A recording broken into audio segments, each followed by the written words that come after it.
بسم اللہ الرحمن الرحیم۔ شروع اللہ کے نام سے جو بڑا مہربان اور نہایت رحم کرنے والا ہے۔ اگر ایک مرد ایک ایسی عورت سے صحبت یعنی کہ ہم بستری کرے جو اس کی بیوی نہیں ہے تو یہ زنا کہلاتا ہے۔ ضروری نہیں کہ ساتھ سونے کو ہی زنا کہتے ہیں، بلکہ چھونا بھی زنا کا ایک حصہ ہے، اور کسی پرائی عورت کو دیکھنا آنکھوں کا زنا ہے۔ زنا کو اسلام میں ایک بہت بڑا گناہ شمار کیا گیا ہے، اور اسلام نے ایسا کرنے والوں کی سزا دنیا میں ہی رکھی ہے، اور مرنے کے بعد اللہ اس کو سخت سزا دے گا۔ زنا شرک کے بعد سب سے بڑا گناہ ہے۔ جو شخص زنا کا مرتکب ہو اور بغیر توبہ کیے مر جائے، اس پر مصیبتوں کا دروازہ کھل جاتا ہے۔ اللہ تعالیٰ اس پر سختی فرمائے گا اور اس کو زنا کے ہر عمل کے بدلے آخرت کا ملتا جلتا عذاب ہوگا۔ اس کی تفصیل درج ذیل ہے۔ نمبر 1، نامحرم کے لیے چہرہ سنوارتا تھا تو قیامت کے دن چہرہ سیاہ ہوگا۔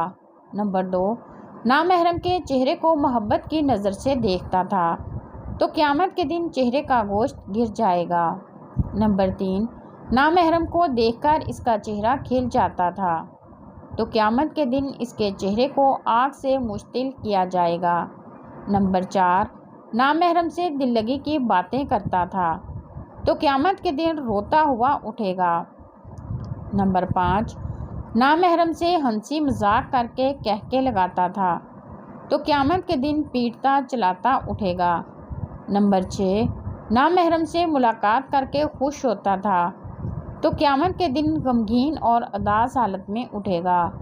نمبر 7، نامحرم کو شہوت کی نظر سے دیکھتا تھا تو قیامت کے دن پگھلا ہوا سیسا آنکھوں میں ڈالا جائے گا۔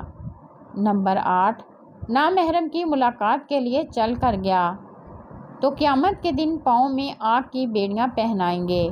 نمبر 9، نامحرم کے ہاتھوں میں ہاتھ ڈالے تو قیامت کے دن ہاتھوں میں آگ کی ہتھکڑیاں پہنائیں گے۔ نمبر 10، نامحرم سے زنا کی ابتدا بوسے سے کی تو قیامت کے دن گھسیٹ کر منہ کے بل جہنم میں ڈالا جائے گا۔ نمبر 11، نامحرم کی گردن سے گردن ملائی تو قیامت کے دن گردن میں آگ کی زنجیر ڈالیں گے۔ نمبر 12، نامحرم کے سامنے شرمگاہ سے لباس ہٹایا تو قیامت کے دن تارکول کا لباس پہنائیں گے۔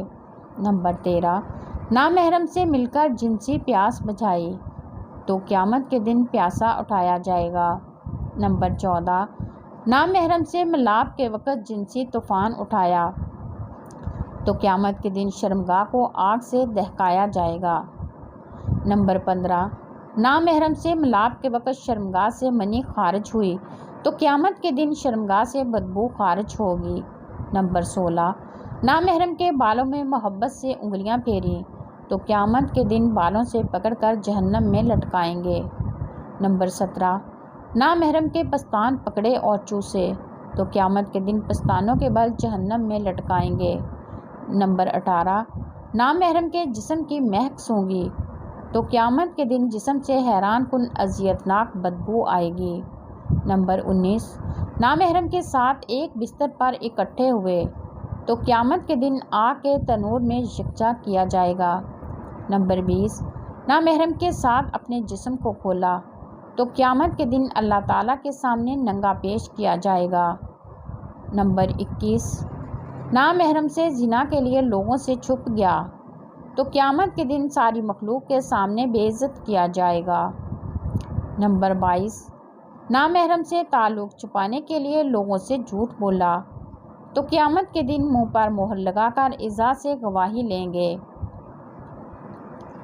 نمبر 23، نامحرم سے اپنے حسن و جمال کی تعریفیں سنی تو قیامت کے دن سب لوگ لعنتیں بھیجیں گے۔ نمبر 24، نامحرم سے ملتے وقت السلام کرتے تھے تو قیامت کے دن اللہ تعالیٰ لعنتیں بھیجے گا۔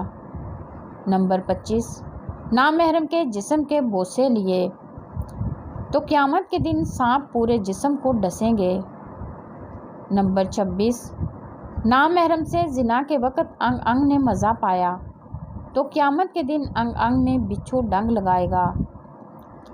نمبر 27، نامحرم کے جسم پر اختیار پایا تو قیامت کے دن نامحرم کے شوہر کو نیکیوں پر اختیار ملے گا۔ نمبر 28 نامحرم کے جسم پر سواری کی تو قیامت کے دن نامحرم کے شوہر کے گناہ اس کے سر پر سوار ہوں گے۔ نمبر 29 نامحرم سے ہمیشہ کی دوستی کے وعدے کیے تو قیامت کے دن جہنم میں ہمیشہ کا عذاب ہوگا۔ نمبر 30 نامحرم سے ہم کلامی کے لطف و مزے لیے تو قیامت کے دن اللہ تعالیٰ سے ہم کلامی کی لذت سے محروم ہوگا۔ مندرجہ بالا عبارت سے ثابت ہوا کہ جتنی تفصیلی سزا زنا کے عمل کی ملے گی اتنی کسی اور گناہ کی نہیں ملے گی۔ سب سے بڑی سزا یہ ہے کہ اللہ تعالیٰ ہم کلام ہونا پسند نہیں کرے گا بلکہ لعنتیں برسائے گا اور رسوا کرے گا۔ اللہ تعالیٰ ہمیں، ہمارے اہل خانہ کو، بچوں کو، قیامت تک آنے والی نسلوں کو اور جملہ متعلقین کو زنا سے محفوظ فرمائے۔ آمین ثم آمین۔